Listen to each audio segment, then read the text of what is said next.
अस्सलाम वालेकुम मोअज़्ज़िज़ ख़वातीन व हज़रात, प्रोग्राम हस्ब-ए-हाल के साथ मैं हूँ आपका मेज़बान अली मुमताज़। नाज़रीन, सूबाई हुकूमतें अवामी तवज्जो हासिल करने के लिए सेहत, पार्स और खेलों के हवाले से ऐलानात करती रहती है। नोटिफिकेशन भी जारी हो जाते हैं, लेकिन इन नोटिफिकेशंस पर अमल दरामद की नौबत कभी कभार ही आती है। आइए पब्लिक पार्क चलते हैं और वहाँ चलकर ये जानने की कोशिश करते हैं कि आखिर इसकी वजह क्या है। साथ हमारा छूटे नाही, याद रहे ये बात हो, याद रहे ये बात। ओ भाई, ओ मियाँ, ये क्या कर रहे हो? देख पका रहा हूँ, नजर नहीं आ रहा क्या कर रहा हूँ। और नजर आ रहा है तो आपसे पूछ रहा हूँ ना, पार्क में ऐसी फजूल हरकत करना मना है। ओए होए होए होए ओए, बंदा सुबह सुबह पार्क में ऑक्सीजन लेने के लिए जाता है और इसे देखो, ये फेफड़ों की दुश्मन तू नहीं लेके इधर आ गया। आवर साहब, आपके लिए तो फिर कोई इतना मसला नहीं है, क्योंकि धुआं ऊपर को उठता है। नीचे नीचे आपके लिए तो फजा साफ ही होती है। प्रॉब्लम तो हमारे जैसे लोगों के लिए है, जो ऊपर वाली मंजिल में सांस ले रहे होते हैं। आपने तो जिंदगी हमेशा निचली मंजिल में ही गुजारी है। आपके समझते मैं फर्स्ट फ्लोर पे रहता हूँ। वैसे मैं माफी चाहता हूँ भाई जी, जी, आप तो हमेशा इधर ही फिक्स होते हैं, हम तो कोई चक्कर चुक्कर लगाने चले जाते हैं। आपके होते हुए ये क्या हो रहा है? आपने मना भी नहीं किया। जी मैंने मना किया। उठ के मना करते हैं, यहां से उठा भी करें, आप तो इधर ठुक जाते हैं आके। बल्कि मेरे तो जहन में आता है कि ये बेंच के कील भी जेलस होते होंगे आपसे, कि कहीं ये हमसे ज्यादा ना ठुक जाए कहीं इसमें। आपने मुझे समझाना है या बेंच को समझाना है? आपको समझाना है कि इसको मना करें। आप यहाँ बैठे हुए हैं। मेरा वो अकलौता बेटा है, मैंने समझाया उसको कि ऐसी फजूल हरकत ना करें। अच्छा, सिर्फ अकलौते बेटे को ही समझाते हैं और किसी को नहीं समझाते? अकलौता बेटा तो अब आपसे समझता नहीं, अब दूसरों के बच्चों को ही समझाया करें। मैं सोटी ले आऊं इसके लिए? लाए जाके जाए, शाबाश। लेके आए सोटी और लाके मुझे पकड़ा दें, फिर मैं आपको बताऊं कि कैसे समझाते हैं। ओ भाई जी, आप क्यों सिगरेट के साथ लड़ाई कर रही हैं? आपकी सेहत अब सिगरेट से ज्यादा कमजोर हो गई हुई है। अब तो आप सिगरेट से डरना शुरू कर दें। मेरा ख्याल है इसने सिगरेट के साथ मुतक्का लगाया हुआ है कि हम दोनों में से कौन स्मार्ट है। आप यकीन कर लें कि आप ही स्मार्ट हैं, क्योंकि आप फिल्टर के बगैर हैं, ये तो फिल्टर वाला है। ये आपसे ज्यादा सेहतमंद है। अंकल, मैंने सिगरेट निकाला है, आप तो मुझे इंडियन जासूस समझ के मेरे पीछे ही पड़ गए। ऐ दरख्त की सबसे कमजोर शाख पे आशियाना बनाने वाले इंसान, ये पार्क है, ये एयरपोर्ट का स्मोकिंग एरिया नहीं जहां आप सिगरेट निकाल के बैठे हुए हैं। खैर है शेख साहब, शेख साहब, आज सुबह सुबह कैसी बहस हो रही है? फजूल बहस हो रही है जी। हाँ जी, इंतहाई फजूल बहस हो रही है। इनसे ये कह रहे हैं कि मोटा बाजरा ना खाया करें, कोई दाना गले में ना फंस जाए। ये फजूल बहस नहीं है बेटा, ये सबसे अहम बहस है। इस वक्त सबसे बड़ी प्रॉब्लम जो नजर आ रही है ना, वो पोल्यूशन है। आपने देखा नहीं है कि ये जो क्लाइमेट चेंज है, इसमें हमें बहुत ज्यादा बड़ी मुसीबत पड़ी हुई है जी। हम ये धुएं का सामना कर रहे हैं बड़ी बुरी तरह। ऑक्सीजन कम हो रही है और ये धुआं और पोल्यूशन बढ़ रही है। हाँ जी। इसलिए आपको अर्ज कर रहे हैं, वरना हमारी जरूरत है कि आपके इतने इतने बड़े दंड देख के हम आपसे बहस करें। ऐसे हैरत है कि मेरे एक ही सिगरेट से पूरे मुल्क में पोल्यूशन फैल रहा है। बेटा, सब ने एक एक ही लगाया होता है, पूरी डब्बी किसी ने भी नहीं इकट्ठी लगाई होती। और ये एक एक करके ही पूरे मुल्क का सत्यानाश हो रहा है। क्यों बहस कर रहे हो? तुमने कौन सा बादामों वाला सिगरेट पकड़ा हुआ है? पुत्र जी, जब कोई बड़ा बंदा बात कहे ना तो उसको मान जाते हैं, और मेरे सामने तो ये जहर बिल्कुल ना निकालना, क्योंकि मुझे फेफड़ों का मसला है। फेफड़े समझते हैं ना बेटा कि नहीं लगे हुए। बेटा, अगर आप जिंदा हैं तो ये यकीन रखें, जगह बेशक थोड़ी है, चीजें सारी अंदर फिट हुई हुई हैं। या आपको किसी डॉक्टर ने बताया कि आपके फेफड़े नहीं है, मछली की तरह गल पड़े हैं? बेटा जी ये सिगरेट ना पिया करो, वरना ख्वाबों में आके ये बला थप्पड़ मारती है। Oh my God, cigarette! Oh oh, मुझे तो धुएं से सख्त एलर्जी है। माय गॉड, जहां से धुआं उठता हो मैं तो फौरन किसी बिल्डिंग के पीछे छुप जाता हूं। ओहो, बिल्डिंग के पीछे छुपो ना, मेरे मत्थे के उत्ते वार्ड हाउस लिखे है। दसो। ओ दादी अम्मा, आप? वैसे हद हो गई है यार, शक्ल से तो पढ़े लिखे लग रहे हो। पार्क के बाहर बोर्ड नहीं देखा जिस पे लिखा हुआ था कि यहाँ सिगरेट पीना मना है? देखा था, इसीलिए वहां नहीं पिया, यहाँ आ गया हूँ। ओ बेटा, ओ पुत्र जी, वो बोर्ड है वो पेट्रोल पंप नहीं जहां पे ममनू है सिगरेट पीना। वो बोर्ड ये बताता है कि पार्क के अंदर सिगरेट पीना मना है। आप उचेचा बोर्ड पढ़ के फिर पार्क के अंदर आके पीना चाह रहे हैं? जाते हो या मैं पुलिस ਨੂੰ बुलावा? और पुलिस ने हाथ कड़ी नहीं सेबा लैके आने ते तेनू बन के लै जाना। रिडिकुलस। ओ बेटा, अपनी सेहत का ख्याल रखा करो, ये सिगरेट उठाने के लिए 7 मजदूर लेके आया करो। हाय हाय हाय, वैसे हद हो गई है ईमान से। वो इस तरह गुस्से में गया है जैसे वो ठीक है हम गलत है।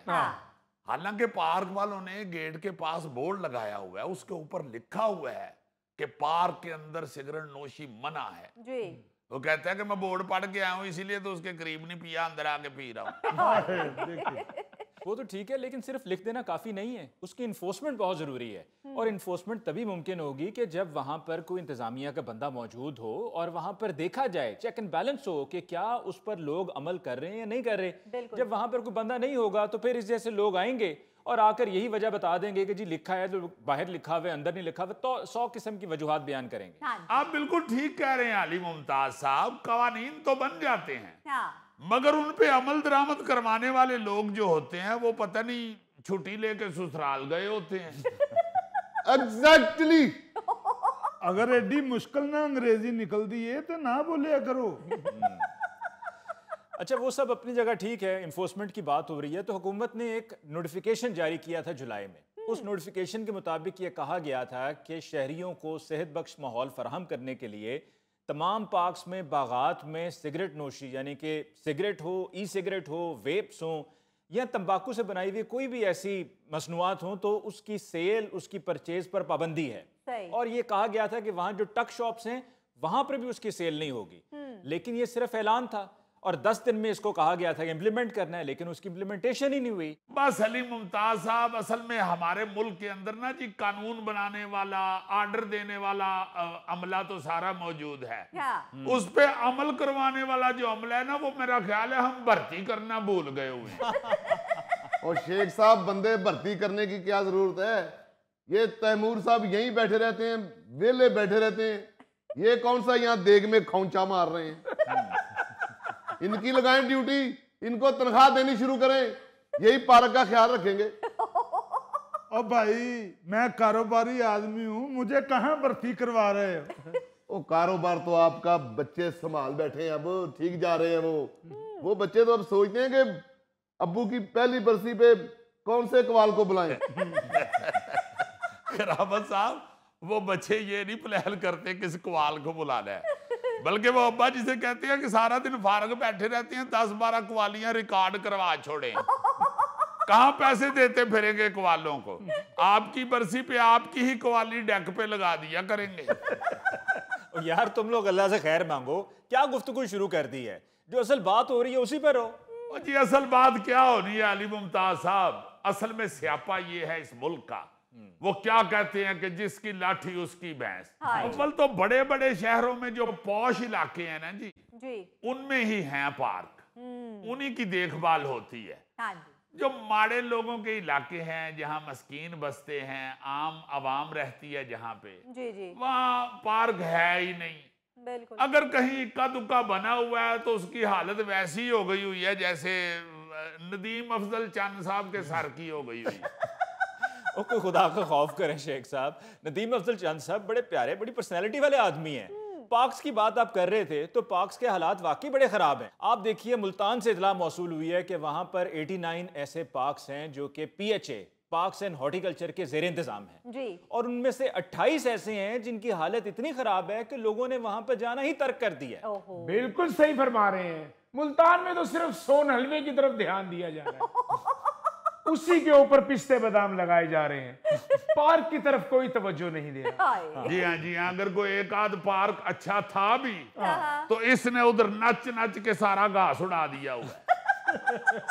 देख ले फिर मुल्तान की स्पोर्ट्स का भी रिजल्ट देख लेना। 36 साल पहले इंतजाम इलाका है, उसके बाद कोई आया ही नहीं फिर। हाय। भाई सिर्फ मुल्तान ही की नहीं, हर शहर की ऐसी हालत है। अब आप फैसलाबाद को ही देख लें, वहां पर भी PHA के ज़ेर इंतजाम जो पार्क्स हैं वो भी तवज्जो का मुंतज़िर है। बिल्कुल ठीक। सिर्फ वहां पर 1 या 2 पार्क्स ऐसे हैं जिन पर तवज्जो दी जा रही है, और वो भी इस वजह से कि वहां पर करीब में तगड़े लोग रहते हैं या वहां पर वो उन पार्क्स में आते हैं, जैसा कि डी ग्राउंड है, बागे जना है जी। लेकिन उससे हट के जो दीगर पार्क्स हैं जैसा कि कलीम शहीद पार्क, मदीना टाउन पार्क, धोबी घाट ग्राउंड का जो पार्क है, ये सब तवज्जो के मुंतज़िर हैं। ये है अली साहब, ये है वो बेड़ा जो फैसलाबाद की सारी पार्कों की ग्रीनरी चर गया है। ओए होए। ओ भाई मैनू 35 साल हो गए ने, मैं लाहौर आ गया। अच्छा, इसीलिए लाहौर के पार्क भी खराब हो गए हैं। तुमने किए हैं, तुम नहीं। मैं फिर हुण चन्न ते शिफ्ट हो जावां। ओ ना सोनिया, उथों फिर चरखे वाली माई दा लामा आ जाना है। तैमूर साहब, आपको जमीन पता नहीं कैसे बर्दाश्त कर रही है। चन्न ते जाके चन्न भी इंज करना जी। यार आपको भी कोई संजीदा बात सुनने का सलीका ही नहीं है। कभी आप उसको पकड़ लेते हैं, कभी आप उसको पकड़ लेते हैं। इतनी अहम मौजू पर बात हो रही है और आप अपना आप देख लें कि कर क्या रहे हैं आप। नहीं अली साहब, आप सुनाए, आपको सिर्फ शेख साहब पे फोकस करना चाहिए। हाँ जी, तो शेख साहब ही तो शुरू कराते हैं। और नहीं जनाब, उसने किया है शुरू, उसने वो जो धुएं से डर के चुबुर्जी के पीछे छुपा हुआ है। अच्छा, ये रोना धोना सिर्फ पंजाब को लेकर नहीं है, सिंध में भी हालत कुछ ज्यादा अच्छी नहीं है। कराची में पाबंदी है कि आप कोई भी तकरीब किसी पार्क में नहीं कर सकते, यानी कि निजी तकरीब, लेकिन उसके बावजूद वहां पे तकरीबात हो रही थी। तो लिहाजा इस सूरत हाल के पेश नजर जमात इस्लामी ने मेयर कराची और इंतजामिया के खिलाफ सिंध हाई कोर्ट में दरख्वास्त दायर कर रखी है। ये हाफिज नईम उर रहमान साहब ने केस दायर किया हुआ है। जी हाँ। ये भुट्टो। ओ भाई, जिए भुट्टो, उनके खिलाफ ही मुकदमा दायर हुआ है। ये जिए भुट्टो वालों के खिलाफ ही। तो करामत साहब, सिंध में पीपल्स पार्टी की हुकूमत है। अली मुमताज साहब, यहाँ भी पार्कों को प्राइवेट तौर पे फंक्शंस के लिए दे दिया जाता है, परमिशन मिल जाती है जी। और उसके बाद आप पार्क को अगर देखें, इतनी बुरी हालत होती है। ओहो। उथे एडी एडी हड्डी पई हुंदी है राती। यानी मैं ये हैरान होता हूं कि जब किसी पार्क में इस तरह की तकरीब होती है, शादी ब्याह या खाने पीने वाली, हाँ। उसके बाद कम से कम को 15-20 कुत्ते ही बुक कर लवो। ओ जाके उतो हड्डियां ले जाने। हाय। वैसे तो ममनू है पार्क को किसी भी और तरीके से इस्तेमाल करना। वहाँ भाई लोगों के लिए एक्सरसाइज के लिए या सैर वैर के लिए बनाया गया है। आप वहाँ पे शादी ब्याहों की तकरीबात की इजाजत दे रहे हैं। बिल्कुल। और आप ये देखें कि कई पार्क ऐसे हैं जहाँ पे बाकायदा बाजार लग गए हुए हैं, रेहड़ियां लगी होती हैं, वहां पे स्टॉल लगाए होते हैं लोगों ने। हाँ जी। को पूछने वाला ही नहीं है। वाकई बहुत बुरी हालत है पार्क्स की। जी जी, ये जो लाहौर का जिलानी पार्क है या ये इलामा इकबाल टाउन में जो गुलशन इकबाल पार्क है, हाँ जी। इतनी बुरी हालत हो गई हुई है उनकी। वहां अंदर जो बच्चों के लिए झूले लगाए गए हैं, वो स्लाइडें बनाई हुई हैं, जी जी। वो सारी की सारी ये तैमूर साहब जैसे लोगों ने बैठ बैठ के झूले तोड़ दिए हुए हैं बच्चों के। स्लाइडें बर्बाद कर दी हुई है। हाय। कोई पूछने वाला ही नहीं। देखो ना जरा, या इधर बैठे होते हैं या यहाँ उठ के ये साथ ही पार्क के अंदर लगे हुए हैं झूले शूले और स्लाइडें, वहां जाके स्लाइड ले रहे होते हैं। एक दफा तो ये तैमूर साहब यहाँ इधर जो स्लाइडें बनी हुई हैं, वहां पे एक स्लाइड ली है इन्होंने। अच्छा। उधर स्कूल के बच्चे आए हुए थे। अच्छा। जब ये ऊपर से फिसल के नीचे गिरे हैं, बच्चे बेचारे खौफजदा होकर दौड़े हैं, उन्होंने शोर मचा दिया, मैडम स्काई लैब गिर गया, स्काई लैब गिर गया, स्काई लैब गिर गया। बिल्कुल शेख साहब, यही वो लोग हैं, यही। अली साहब 24 घंटों में से 8 घंटे घर रहते हैं, तैमूर साहब 16 घंटे इधर पार्क में रहते हैं। असल सारा स्यापा ये है अली मुमताज साहब कि हमारी आवाम की ऐसी तरबियत ही नहीं की गई कि जो पब्लिक प्रॉपर्टीज हैं उनकी अहमियत को समझा जाए। हाँ जी, अवाम उनको अपनी प्रॉपर्टी समझे। बिल्कुल। अवाम के जहन में ये होना चाहिए कि पब्लिक के लिए जो चीजें हुक्मरान बनाते हैं, गवर्नमेंट जो बनाती है, जी जी, वो असल में अवाम की ही चीजें होती हैं बिल्कुल सही। और उनका ख्याल रखना भी अवाम का काम है। बिल्कुल। असल बात तो पहली ये है हाँ जी, कि अवाम खुद ये समझे, सोचे कि ये जो पार्क बनाया गया है ये हमारा है। हाँ। जी हाँ। जैसे हम अपने घर के बागीचे का या लॉन का ध्यान रखते हैं, उसी तरह हमने इन गवर्नमेंट के बनाए हुए पार्कों का भी ध्यान रखना है, क्योंकि ये हमारे लिए ही बनाए गए हैं। बिल्कुल सही। दूसरी बात वही जो आपने की है कि कवानीन बन तो जाते हैं मगर इन्फोर्समेंट वाले लोग जो हैं वो नजर नहीं आते। हाँ, तो बिल्कुल। दोनों चीजें जो हैं वो बड़ी अहम हैं किसी भी पब्लिक प्रॉपर्टी या गवर्नमेंट की प्रॉपर्टी को संभालने के लिए। बकार साहब, वर्जिश कर रहे हो या ठीपा गुआ बैठे हो? और वर्जिश हो रही है यार। तैमूर साहब आप भी एक्सरसाइज कर लिया करें। आप फिक्र ना करें, आपकी भी एक्सरसाइज हो रही है और मेरी भी हो रही है। इधर से देखो जी, ऐसे लम्बे पै के लत्तां हिलाते रहते ने। इन्हां दे ज़हन च एवें कि ओरे हलान नाल वड्डियां हो जाणगियां। देखो ना जरा, पाकिस्तानी लगते ही नहीं, लगता उत्तर प्रदेश तो आएगा। नाज़रीन, इसके साथ ही हम लेते हैं एक ब्रेक, मिलते हैं ब्रेक के बाद। यार फिर आके तुसी इत्थे गल कर लो, आ जाओ। हद हो गई है यार, अली मुमताज तुम भी यार हंस रहे हो, उनको मना नहीं कर रहे कि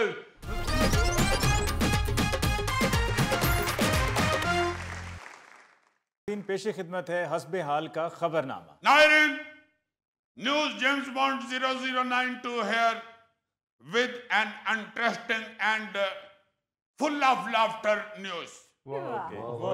ये क्या कह रहे हैं? वो कह रहे थे कि कोई खाना पीना तो मंगाइए। नहीं नहीं, वो कह रहे हैं कि बाहर नहीं जाना, बारिश बहुत ज्यादा हो रही है।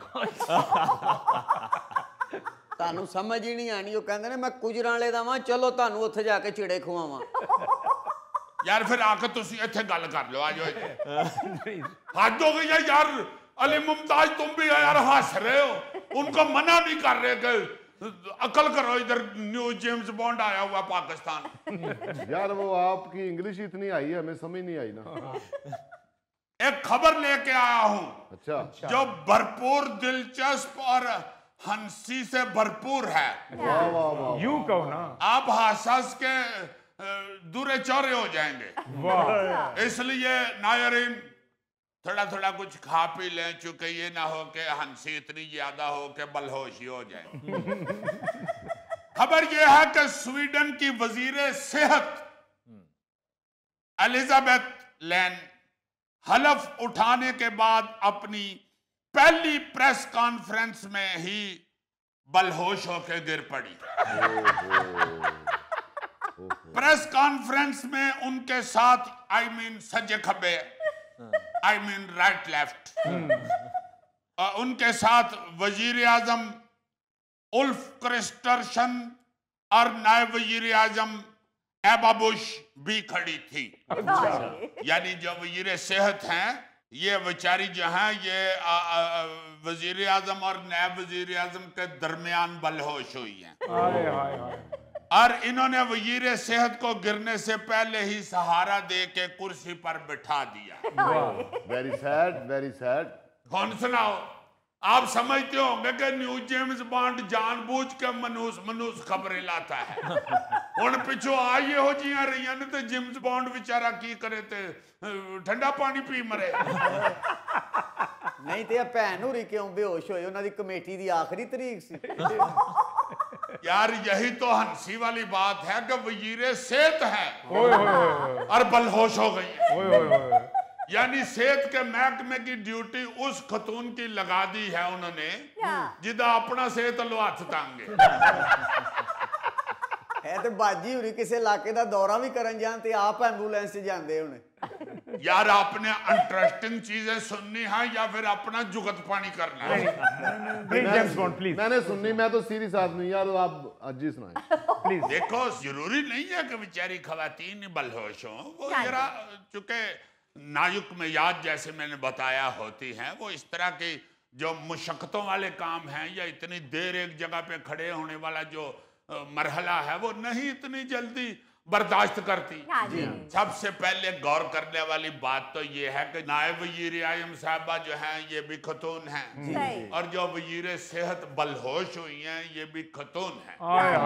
इसका मतलब ये है कि काबीना में खवातीन ज्यादा हैं और वाकई ज्यादा हैं, चूंकि आपको पता है न्यूज जेम्स बॉन्ड रिसर्च के बगैर आपको न्यूज सुनाता नहीं है। बिल्कुल।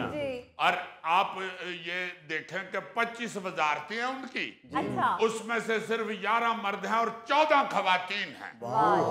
इससे जो मैं अंदाजा लगा रहा हूं कि इनकी जब काबीना की मीटिंग होती है तो वो कैबिनेट मीटिंग घटते किटी पार्टी ज्यादा लग रही होती और इनकी कैबिनेट मीटिंग में मुल्क की मसाइल की बजाय ये गुफ्तगू हो रही होती है कि नहीं तेरी कमेटी किनवी है ना तुसी मैंने पहले क्या सी मैंने चौथी कमेटी दी होगी मैं ता पाई सी, मेरे ना मैं नहीं पानी कमेटी मेरे वालों ना ही जे पाई।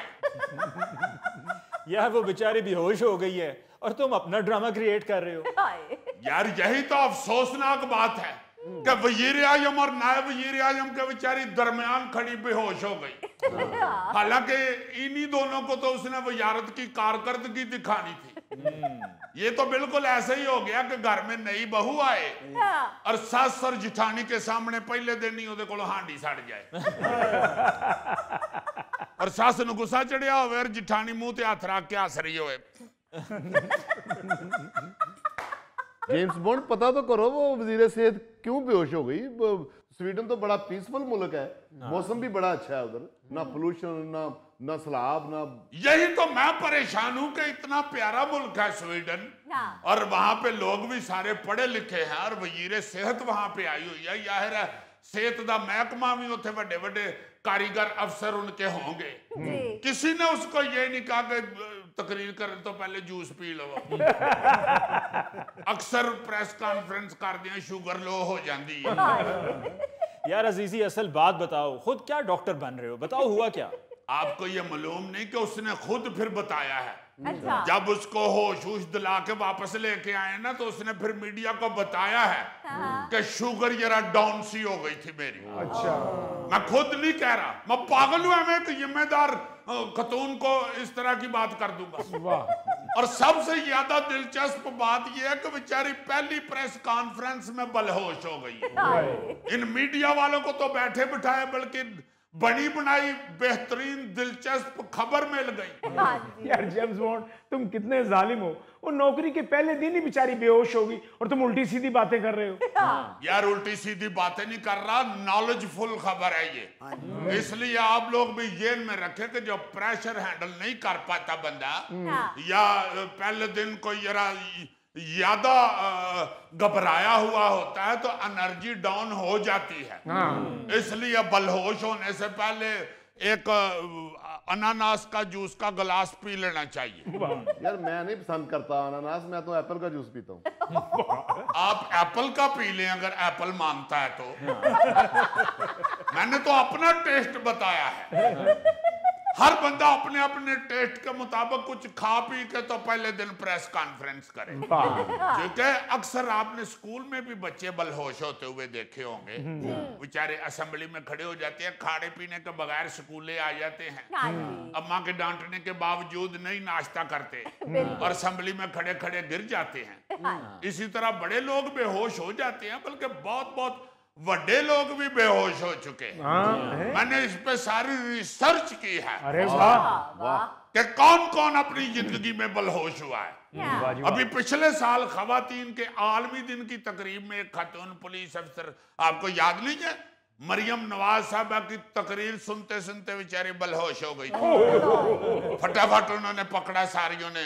हो जाता है ऐसा, कई लोग नहीं नाश्ता करके आते और वो उनकी किसी वक्त जो ब्लड सर्कुलेशन होती है हाँ जी, हाँ जी। वो जरा स्लो हो जाती है और वो बेचारे बलहोश हो जाते हैं। बिल्कुल। हाँ ठीक कह रहे हो जीजी, एसपी सिद्रा खान साहिबा चकरा के लटखड़ा गई थी। हाँ हाँ, वो तो भला हो, उस वक्त डीसी लाहौर थी राफिया हैदर, वो करीब खड़ी थी, फटाफट उन्होंने एसपी साहबा को सहारा दिया था। हाँ जी, हाँ जी। मेहरबानी उन्होंने सहारा दिया उनको। ये गोगा एक दफा चकरा के लड़खड़ाया ना तो लोग उठ के भाग गए कि साडे उत्ते ना डिग पवे किते। और यार अल्लाह कोलों रहम मंग, मैं कदी बेहोश नहीं होया। ਗੋਗਾ ਤੇ ਪੈਂਡਕਸ ਦੇ ਆਪਰੇਸ਼ਨ ਦੇ ਦੌਰਾਨ ਡਾਕਟਰਾਂ ਕੋਲੋਂ ਬੇਹੋਸ਼ ਨਹੀਂ ਹੋਇਆ। ਉਹਨਾਂ ਨੇ ਫਿਰ ਇਹਦੇ ਸਾਹਮਣੇ ਸਟੈਂਡ ਰੱਖ ਕੇ ਉਹਦੇ ਤੇ ਅੰਗੂਰਾਂ ਦਾ ਗੁੱਛਾ ਟੰਗਿਆ ਤੇ ਇਹਦਾ ਆਪਰੇਸ਼ਨ ਹੋਇਆ। यार क्या फजूल बात कर रहे हो। और सर जी मैं सही कह रहा हूँ, इसके सामने खाने वाली चीजें पड़ी हो तो इसको ऑपरेशन की दर्द भी नहीं होती। यार वैसे जुल्फी तुम भी हद कर देते हो। सिर्फ देखो अपने जुगत के चक्कर में उसको बेचारे को डॉक्टरों तक पहुंचा दिया। हालांकि अली मुमताज साहब कभी भी ऑपरेशन की जरूरत पड़ी है ना तो गोगे को मोटर मैकेनिक के पास लेके गए। मुझे अच्छी तरह याद है, चूंकि सारी जिंदगी हमने इकट्ठे गुजारी है। एक दफा मेरा ख्याल है तुम्हारा रेडिएटर बदला था और 2 बारी बैटरी चेंज हुई है बस। यार मैं गोगा हूँ या रूसी ट्रैक्टर हूँ? ये तो अभी तक ना डॉक्टर बता सके ना मिस्त्री। और सुनो जरा, इस तरह के बड़े बड़े लोग जो हैं उनके साथ ये वाकयात हो चुके हैं। अच्छा। 2018 में जो कैनेडियन वजीर आज़म जस्टिन ट्रूडो थे, वो तकरीर के दौरान उनके पीछे खड़ी पुलिस एहलकार अचानक बेहोश होकर गिर पड़ी थी, क्योंकि वो काफी देर से वहीं खड़ी थी और तकरीर सुन सुन के थक बल के अक गई थी। इसलिए उन्होंने मुनासिब समझा कि शायद उन्होंने छुट्टी देनी है कि नहीं चकरा के डिग पाओ। हाँ हाँ, वो ट्रूडो को अपनी तकरीर रोकनी पड़ गई थी। अच्छा। फिर बेहोश होने वाली खतून एहलकार को फौरी तौर पे तिब्बी इमदाद दी गई, यानी उसके फेस के ऊपर पानी के छट्टे छुट्टे मारे गए और उसको होश में लाया गया। और उसने होश में आते ही पहला सवाल ये किया कि ऐसे मुंडे की तकरीर हले मुकी है कि नहीं। अच्छा, इसी तकरीब के दौरान ट्रूडो से पहले पुलिस कमिश्नर तकरीर कर रहे थे। अच्छा। तो उस वक्त उनके पीछे खड़ा हुआ एक पुलिस एहलकार भी अचानक बेहोश होकर गिर पड़ा था। मेरा ख्याल है ना सारिया ने एका कीता सी, इन्होंने उंज नहीं जे तकरीरां छोटियां करनियां, वारी वारी डिगी जाओ। अच्छा, एक और आपको मैये की चीज सुनाता हूं। 2019 में बरतानवी वजीर आजम जो थे ना, बोरिस जॉनसन, वो पुलिस ट्रेनिंग में कॉलेज में एक तकरीब से खिताब कर रहे थे। अच्छा। तो उस दौरान भी अचानक उनके पीछे खड़ी एक खतून पुलिस एहलकारी बेचारी ना बेहोश हो गई। देखो ना बेचारी लेडी नाजुक मजाज होती हैं और पुलिस के मुश्किल महकमे में भर्ती हो जाती हैं और इनको फिर मुश्किल टास्क दे दिए जाते हैं कि इधर पीछे खड़ो के वजीर आजम की तकरीर सुनो। ना पता होंगे कि वजीर आजम ने नहीं बाहर जाना, साडे वजीर आजम लो वेख लवो कदी जो मैक सुट देंदे ने। यार ये तुम खवातीन पुलिस अफसर ही बेहोश करी जा रहे हो। यार मैंने ये सारी रिसर्च की है तो ये हमारी बहनें जो हैं इनके वाकयात यादा मेरे हथे चढ़ गए हैं, वरना ऐसी बात नहीं, बंदे भी बेहोश होते हैं। यहाँ तो अमेरिकी फजाइया के major general James Martin Pentagon में तकरीर करते हुए बेहोश हो चुके हैं। हाँ हाँ, वो एक प्रेस कॉन्फ्रेंस में फजाइया के तैयारे F-35 के बारे में तफसीलात बता रहे थे। अच्छा। अचानक उन्हें ख्याल आया कि तैयारे का बजट तो बहुत बढ़ गया है। मेरा ख्याल ये हुई सोच के चकरा के तो थले डिग पे। फटाफट फौजी भाइयों ने और बहनों ने उन्हें सहारा देकर गिरने से बचाया था, वरना वो जा पड़े हुए थे। और इस तरह उन्होंने जा पड़ना था जैसे इंडिया के राफेल नहीं जा पाए। ये 2019 में रूसी सदर प्यूटन के खिताब के दौरान भी एक तालिबा बेहोश होकर गिर पड़ी थी और प्यूटन को फौरन अपनी जो तकरीर है वो न्यूट्रल करनी पड़ गई। उसने फौरन तकरीर रोकी और कुछ देर रोकने के दौरान उसने फिर फटाफट सिक्योरिटी स्टाफ से कहा कि जल्दी से इनको ले जाएं और तिब्बी इमदाद दें, मैं तकरीर पूरी करके जानी। यार और तो और 2022 में अमेरिकी रियासत फ्लोरिडा में एक पायलट चार्टर जहाज उड़ा रहा था। अच्छा। और परवाज के दौरान बलहोश हो गया था। अच्छा, उससे भी हैरान कुन बात यह है कि पायलट के बलहोश होने के बाद ना जी पास एक जो सवारी बैठी हुई थी मुसाफिर, हाँ जी, हाँ जी। उसका नाम था डैरन हैरिसन। अच्छा। उसने फौरी तौर पे जो कंट्रोल टावर था उसके साथ राब्ता करके तो खुद ही तैयारा उनकी हदायत के मुताबिक लैंड करा दिया था। और जब उसने तैयारा लैंड कराया तो बहुत क्लैप हुई थी। आप लोगों को कभी तौफीक नहीं हुई कि न्यू जेम्स बॉन्ड के लिए क्लैप कर दें। बहुत शुक्रिया। लो जी ब्रेक। नाज़रीन, इसके साथ ही हम लेते हैं एक ब्रेक, मिलते हैं ब्रेक के बाद। हमारे वाशगाफ अंदाज ने ही गंदापुर की कुर्सी में शगाफ डाला है। कमाल कर रहे हैं हुजूर। गंडापुर, गंडापुर नाम है उनका।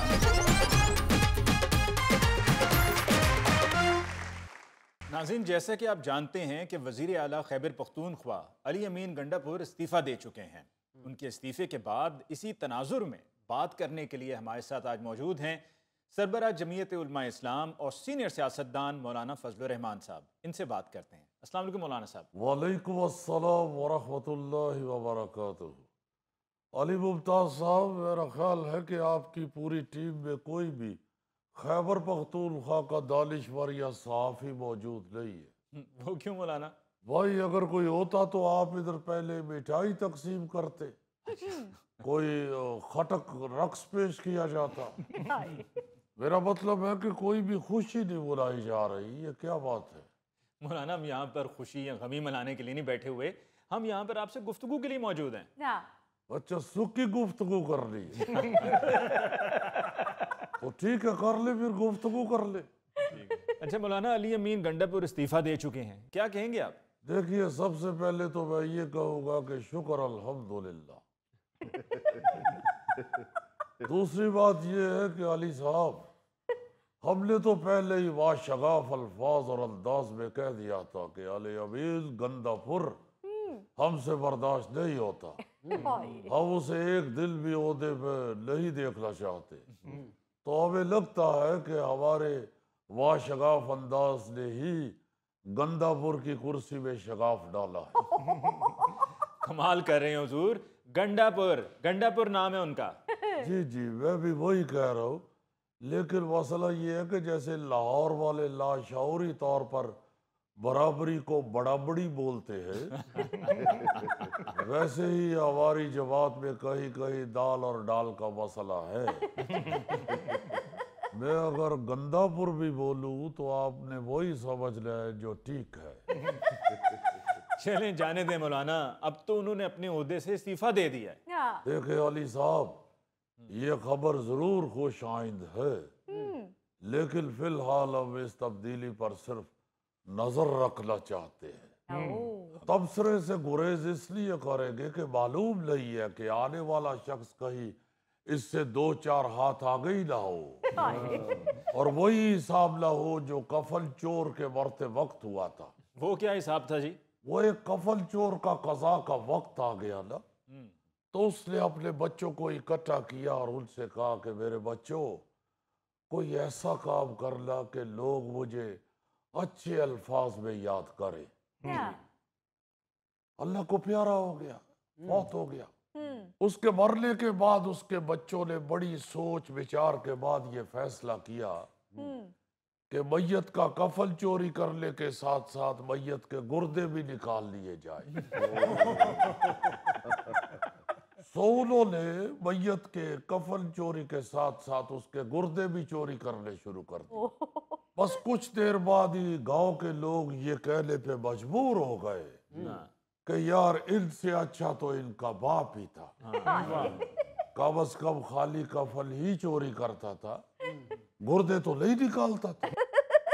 तो लिहाजा अभी हम बगौर जायजा लेते हुए महज यही कहना चाहते हैं कि अगर सूबे में बदअमली का अदराक पीटीआई को खुद हो गया है तो ये एक मुस्बत पेशरफ्त है, क्योंकि अंदाजा तो उन्हें भी था कि माचिस गलत हाथों में चली गई और जंगल को आग से बचाना भी जरूरी है। इसलिए उन्होंने जो आदमी उतारा है उससे तो चलो हमारी जान छूटी सो छूटी। अब देखे जो अगला लगा रहे हैं वो हमारे साथ क्या करता है। मौलाना, एक तरफ तो आप पीटीआई की तरफ से नामजद करदा अपोजिशन लीडर महमूद खान अचकज़ई की हिमायत कर रहे हैं और दूसरी तरफ आप ये कह रहे हैं कि इनके लीडर को अपनी जमात के किसी बंदे पर एतबार नहीं है या वो इसे इस काबिल नहीं समझते। देखिए बात यह है कि महमूद खान अचकज़ई की हिमायत इसलिए ज़रूरी है कि वो बंदा दलेर है, लेकिन सवाल ये है कि पीटीआई के अंदर क्या एक भी काम का बंदा नहीं है। ये तो वही हिसाब है ना कि बंदे का अपना होटल हो और वो साथ वाले होटल से नान चने मंगवा के खाने बैठ जाए। ये जो पीटीआई है इसका हाल तो उस मोटरसाइकिल मैकेनिक वाला है जो अपनी बाइक किसी और के पास ठीक कराने ले जाता है। पीटीआई का हाल उस डॉक्टर वाला है जो अपने इलाज के लिए को अच्छा डॉक्टर ढूंढता फिरता है।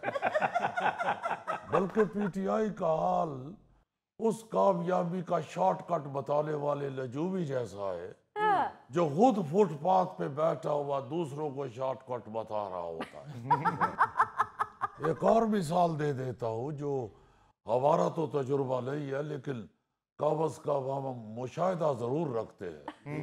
पीटीआई का हाल उस नाई जैसा है जो अपनी शेव किसी दूसरे नाई से करवाता है सिर्फ ये सोच कर के मेरे हाथों टक बहुत लग जाते।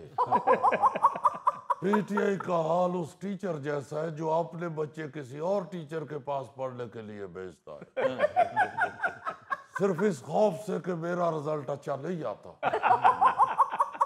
बल्कि यूं कह ले कि पीटीआई का हाल उस जिन जैसा है जो अपने उस्ताद के बताए हुए मंत्र से बकरा तो बन जाता है मगर वापस जिन बनने वाला मंत्र भूल जाता है और अपनी इस लाइल्मी की वजह से ईद उल ज़ुहा पे हलाल हो जाता है।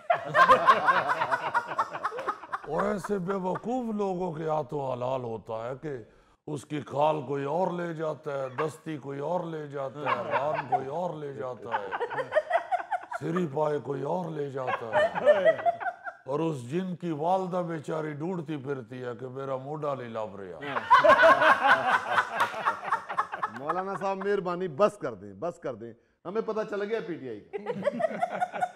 तो समझ आ गई है तो फिर क्यों उनको वोट देते हो। मौलाना साहब ये क्या बात हुई, जिसका जिसको दिल करेगा वो वोट देगा। वो इतना समझाने के बाद भी अगर इनका दिल कर रहा है तो फिर इनको किसी दिल वाले डॉक्टर को दिखाए। अच्छा चले मौलाना ये तो बताएं कि आपको पीटीआई से 26वीं आईनी तरमीम पे भी गिले शिकवे हैं। देखे अली साहब हमारे वो तहफ़्फ़ुज़ात भी बजा है, हर मामले पर मशावरत जारी रही, इकट्ठे रास्ता तय किया, इकट्ठे मामलात तय किए और अब पीटीआई वाले यूं तासुर दे रहे हैं जैसे हम उनके नाक पे रुमाल रख के उन्हें अपने साथ ले आए और अब होश में आने के बाद उन्हें पता नहीं चल रहा कि हम किस जगह पे फंसे हुए। अच्छा मौलाना आपकी वज़ीर आज़म साहब से टेलीफोनिकली बात हुई और पाकिस्तान सऊदी अरब के दिफाई मुआहदे पर तबादला ख्याल हुआ। जी हाँ मियाँ साहब तो हमें ब्रीफिंग देने के साथ साथ ऑफर भी देते रहे हैं कि मौलाना साहब अगर मोबाइल का पैकेज चाहिए तो इसी नंबर पे लोड करवा देता हूँ। हमने कहा कि फिलहाल आप दफाई मुआहदे पर बात करें और ये मामला खुशाइद है और सऊदी अरब के साथ तो आप जानते हैं हमारा दिल धड़कता है। जी हाँ। किसी बाईपास की जरूरत ही नहीं रहती। जी। हर तरह की ब्लॉकेज सऊदी अरब का नाम आते ही खत्म हो जाती है। पर मौलाना दूसरी तरफ डोनाल्ड ट्रंप पे आपको खासा गुस्सा है। वो इसी काबिल है क्योंकि ट्रंप पूरी दुनिया के वसाइल का मालिक बना हुआ है। वो जो आप लाहौर में कहते हैं कि मामा बना हुआ है, हालांकि वो खुद सबसे बड़ा मसला है। जितने भी वसाइल आपको दुनिया में नजर आते हैं उसकी वजह ही ट्रंप है।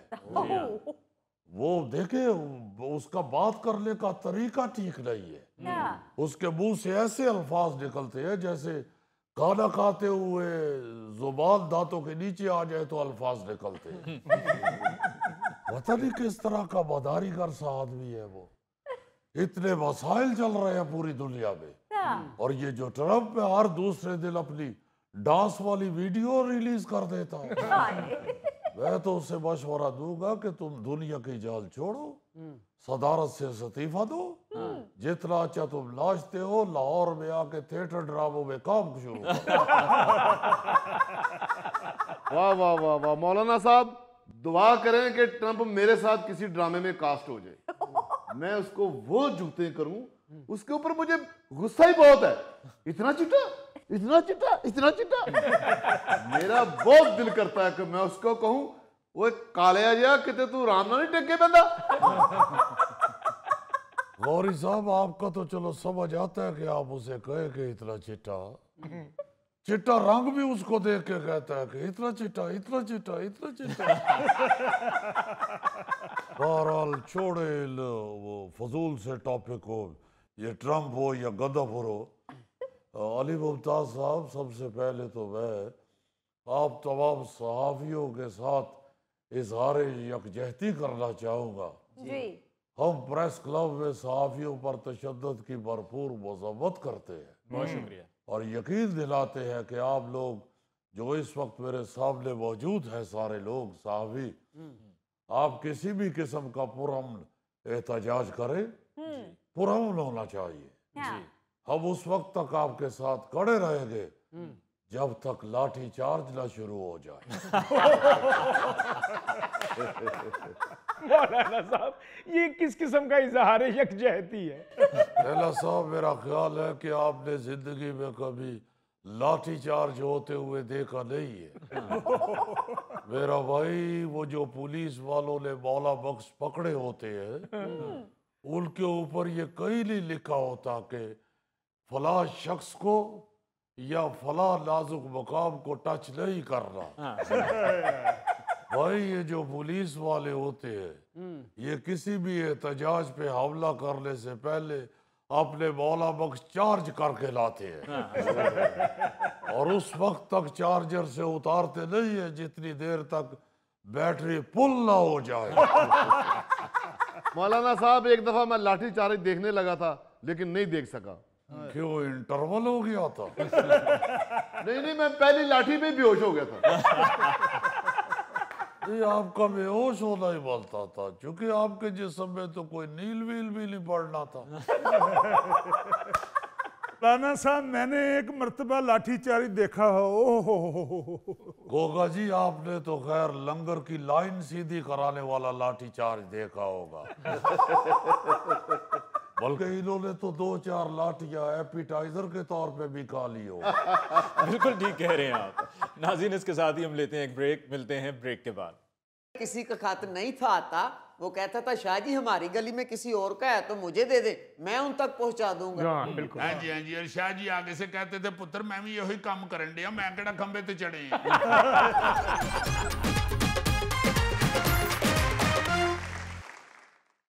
ये ख़वातीन हज़रात, शायर कहता है, नामा बर तू ही बता, तूने तो देखे होंगे कैसे होते हैं वो खत जिनके जवाब आते। इस शेर का क्या तुक बनता है जी? भाई जी, कल आलमी डे था डाक का, अच्छा, इसलिए मुझे नामा बर भी याद आ रहा है और डाक भी याद आ रही है और खत भी याद आ रहा है। वाह जी वाह। खैर, आज की जो जनरेशन है, ये जो सोशल मीडिया वाली और मोबाइल फोन वाली और इंटरनेट वाली और व्हाट्सएप वाली, इनको तो ये पता भी नहीं होगा कि डाकिया क्या होता था और खत क्या होता था और इसको खोल के पढ़ने का कितना मजा आता था। हाय हाय हाय हाय। और कितनी कितनी देर खत अडीका जाता था। वो जो भेजता था वो भी अडीक रहा होता था और जिसकी तरफ जाना होता था वो भी बेचारा कह रहा होता था, बड़ी देर हो गई है मामा जी का खत नहीं आया। डाकिया से पूछा जाता था, हमारा को खत नहीं आया। हाँ जी। और डाकिया जो है वो घर का फर्द होता था। जी बिल्कुल। यानी जिस मोहल्ले का वो डाकिया होता था, जिस मोहल्ले में वो डाक तकसीम करता था, वो ऐसे लगता था कि ये हमारा मल्लेदार है। मुझे बड़ी अच्छी तरह याद है कि बड़े ही प्यारे और बड़े नफीस शरीफ आदमी शाह जी उनको कहते थे, जो हमारे मोहल्ले में आते थे डाक लेके। अच्छा। वो उन्होंने वो खाकी रंग की वर्दी पहनी होती थी और साइकिल के ऊपर वो डाक लाते थे और उनके साइकिल के आगे ना जी वो हैंडल के साथ वो टोकरी सी लगी होती थी। अच्छा। उसमें भी बहुत सारे खत होते थे और पीछे स्टैंड के ऊपर भी उन्होंने काफी चीजें बांधी होती थी। पार्सल पूर्सल भी बेच होते थे और खत भी कितने बड़े होते थे। अच्छा। और एक थैला सा भी उनकी साइकिल के साथ लटक रहा होता था, सही। खाकी रंग का ही बैग, जी बिल्कुल। उसमें भी उन्होंने काफी डाक डाली होती थी। अच्छा। और वो हर एक को खत पकड़ा के साथ उसका हालचाल पूछ के, अगर वो बाहर को मिल गया है या बेल देने पे को बाहर आ गया है तो बकायदा उससे थोड़ी सी गुफ्तगू करके खत दे के जाते रहते। वाह जी वाह। और हर वो शख्स जिसके घर वो खत पकड़ाते थे वो लाजमन उनसे कहता था कि शाह जी चाय पी ले, कुछ खा पी ले, खाने का टाइम है, खाना खा ले। वो आगे से बड़े प्यार से बहुत मेहरबानी जी, बहुत शुक्रिया, जज़ाकल्लाह, और वो आगे चले जाते थे। और अगर किसी का खत नहीं था आता, वो कहता था शाह जी हमारी गली में किसी और का है तो मुझे दे दे, मैं उन तक पहुंचा दूंगा। बिल्कुल। हाँ जी। और शाह जी आगे से कहते थे पुत्र मैं भी यही काम करन दिया, मैं केड़ा खंबे ते चढ़े हैं। अली साहब, अब लोगों में तो खत का जिक्र खत्म ही हो गया है। ओए होए। अब तो ये सुनते हैं कि वजीर आजम साहब ने सदर को खत लिख दिया, सदर साहब ने वजीर आजम को खत लिख दिया। अच्छा, ये जो खत है इसके लिए और बहुत से अल्फाज इस्तेमाल होते थे, यानी नामा, मकतूब, मरासला, चिट्ठी, संदेश, इस तरह के लफ्ज भी इस्तेमाल होते थे गानों में, शायरी में या वैसे गुफ्तगू में भी। जो अच्छी उर्दू बोलने वाले लोग होते थे वो इन अल्फाज का भी सहारा लेते थे। दीदी, तार क्या होती थी? तार, वो तार भेजने के लिए तार घर पहुंचते थे लोग। अच्छा। अल्लाह ना करे को फौतगी शौतगी हो गई है तो उसका अगर मैसेज देना है तो वो तार के जरिए भेजा जाता था। बल्कि तार जहां जाती थी ना जी, वहां पे बाकायदा एकदम अल्लाह खैर करे इस तरह के मुंह से लफ्ज निकलते थे कि तार आ गई है, अच्छा। ये इमरजेंसी मैसेज आया है, ये लाजमन कोई खतरनाक होगा या वो अल्लाह माफ करे अफसोसनाक होगा। अच्छा, एक और आपको बात याद कराता हूँ जी। ये अभी जो हमने शाह जी का जिक्र किया है या डाकिया जो हम कह रहे हैं, हाँ जी हाँ जी। ये जो डाकिये होते थे ना जी, ये माशरती जिंदगी में इनका एक अलहदा मुकाम होता था। कसरत चूंकि ऐसे लोगों की होती थी जिन्हें पढ़ना लिखना नहीं था आता, जी जी जी। लिहाजा डाकिये का काम ये भी होता था कि वो उन्हें खत पढ़ के भी सुनाता था। वाह। अच्छा वाह। बाज औकात तो खत लिखवाना भी एक मुश्किल मरहला बन जाता था जी। क्योंकि लिखने वाला को मौजूद नहीं था होता, तो जिन्हें खत भेजना है वो अनपढ़। अच्छा, कई लोग डाकिये से ही खत पढ़वा लेते थे। अच्छा। और अक्सर जो डाकिये होते थे ना जी, उन्होंने हर दूसरे घर दे सारे राज दा पता हुंदा सी, क्योंकि खत च उन्होंने सारा कुछ पढ़ के सुनाना पैंदा सी। ते नाल फिर वो खत जिन्हां दा आया हुंदा सी, वो कहंदे हन कि तुहाडी मेहरबानी है, किसे नूं दसना ना ये गल। अजीजी वो क्यों कहते थे? और यार खानदान में कई लड़ाई झगड़े होते थे ना, वो भी खत में लिख देते थे ना। तो उस वक्त भी ये गौरी जैसे और ये थैले जैसे लोग होते थे युल्फी की तरह के शरारती, वो बीच में जुगत पानी भी लिख देते थे। तो वो सारा डाकिया पढ़ लेता था, उसकी हंसी भी निकलती थी, मगर उसने चूंकि खत पढ़ने के पैसे लेने होते थे इसलिए वो बेचारा हंसता नहीं था, मुंह दबा जाता था। और गोगा बेचारा तो जब भी अपना खत डाकिये को पढ़वाता था ना जी, हाँ जी, उसके बाद उसके पैरी पड़ जाता था। अच्छा, क्या हुण मेरी ये ताड़े हाथी जे चाचा जी। अच्छा दीदी, ये खतो किताबत बंद होने से शायरों को भी बहुत नुकसान हुआ जी, क्योंकि वो अपनी शायरी में इसका जिक्र करते थे, खत चिट्ठी आई है गई है। हाँ जी हाँ जी, गानों में बड़ा इस्तेमाल होता था, शायरी में बड़ा इस्तेमाल होता था।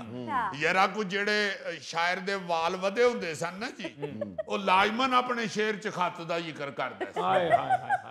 अच्छा, इस हवाले से एक लतीफा बड़ा मशहूर था जी, कि वो एक यरा अय्यी टाइप बंदा था ना, जिसको बेचारे को पढ़ना लिखना नहीं था आता। अच्छा, वो शहर चला गया किसी काम काज मजदूरी के लिए। अच्छा, तो उसके घर वालों ने जाते हुए से कहा कि गल सुन, शहर चले हैं ना तो ते खत जरूर पढ़ना सीख लवी, ये तो रटा मुके और ते चलो तू नहीं पढ़ सके तो खत पढ़ना जरूर सीख ली। बेचारा शहर नाल मजदूरी करदा रहा, शाम नूं वेला होके आके अपने होस्टल कमरे च एक खत पढ़ना उन्हें शुरू करता। वाह अच्छा ਕਿਸੇ ਕੋਲੋਂ ਖੱਤ ਲੈ ਕੇ ਨਾ ਕਿਸੇ ਯਾਰ ਦੋਸਤ ਕੋਲੋਂ ਉਹਨੇ ਉਹਨੂੰ ਯਾਦ ਕਰਨਾ ਸ਼ੁਰੂ ਕਰਤਾ ਔਰ ਅੱਜ ਬਾਹਰ ਉਹਨੂੰ ਯਾਦ ਹੋ ਗਿਆ वाह ਜਦੋਂ ਵਾਪਸ ਪਿੰਡ ਆਇਆ ਤਾਂ ਕਹਿੰਦਾ ਲਓ ਜੀ ਖੱਤ ਪੜਨਾ ਮੈਨੂੰ ਆ ਗਿਆ ਜੇ ਗੌਰੀ ਸਾਹਿਬ ਸਾਰੇ ਖਾਨਦਾਨ ਨੂੰ ਦੱਸਦਾ ਫਿਰੇ ਜਨਾਬ ਕੀ ਹਾਲ ਹੈ ਚਾਚਾ ਜੀ ਕੀ ਰੀਅਤ ਹੈ खत पढ़ना मैनू आ गया और सुनाओ सबको उसने बता दिया मुझे खत पढ़ना आ गया एक दिन किसी रिश्तेदार की तरफ खत आ गया तो उनके पास कोई पढ़ने वाला बंदा मौजूद नहीं था वो खत लैके ओदे घर टुर गई यार शहरों खत पढ़ना सिख आया है आओ लैके चलिए ओदे कोल खत लैके आए 2-3 जने उन्हें कहा लो जी जरा बाबू जी तुसी शहरी बाबू हो हुण जरा खत पढ़ दिओ उन्हें खत फड़ के बगौर देखिया एक लैन वेखी काफी उल्टा पुलटा के ओदा जायजा लिया ओदे बाद कहंदा ले जी भाई जी ये वो खत नहीं है जेड़ा मैनू पढ़ना आउंदा अच्छा जिनको खत पढ़ना आता था ना उन्होंने बेचारियां भी बड़ी मुसीबत पई होंदी फुफो ने कह दिता पुत्रा आ गई जरा खाते पढ़ दे वो नहीं थे खलो के पढ़ना शुरू करता है तो फुफो कह रही है पुत्र मैनू तो कोई समझ नहीं आ रही तू कित्थों दा पढ़िया लिखिया और फिर कोलों किसी सियाने बंदे ने दसना कि यार उधर जाके खलो के पढ़ फुफो दा वाला कन खराब है उन्हें फिर बेचारे ने ऊंची ऊंची रौला पा के खत पढ़ना अस्सलाम वालेकुम फुफू जी और चूंकि फुफोरों का खब्बा कान ठीक होता था वो कहते पुत्र होली पढ़ चीखांगा तो मारन दे अजीजी मैं कोई बड़ी डिग्री तो नहीं ले सका अनफॉर्चुनेटली एग्जैक्टली वाह वाह लेकिन जेन मेरा शुरू से इंग्लिश था गुड मैं उस दौर में भी डाकिया नहीं कहता था वाह मैं कहता था पोस्टमैन वाह रे वाह तुम्हारे लिए इतनी तालीम ही 1.25 लाख है पर अजीजी इंग्लिश बड़ा महंगा शौक है अफोर्ड कर लेता है हाँ जी अफोर्ड करता है तो हैट और पैंट कोट नहीं उतारता ये इंग्लिश होने की वजह से ही पहनता है और कोई पागल नहीं है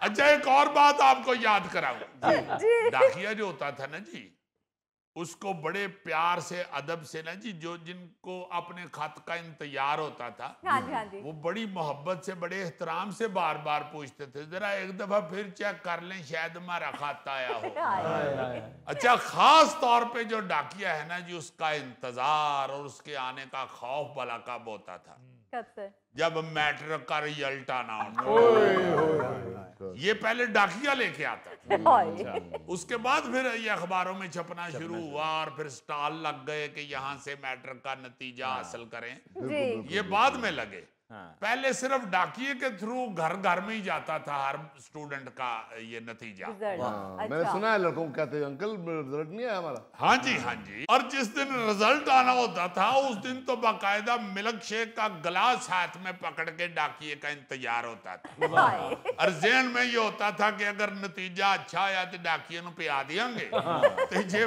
फेल हो गए हो तो डाकिए तो रोड देंगे तो तुम्हें तो अजीजी हमेशा रोड नहीं पड़ा होगा अनफॉर्चुनेटली एग्जैक्टली नाज़रीन इसके साथ ही आज के प्रोग्राम हस्बे हाल का वक्त खत्म हुआ चाहता है अपने मेज़बान अली मुमताज़ को दीजिए इजाज़त अल्लाह ने के बाद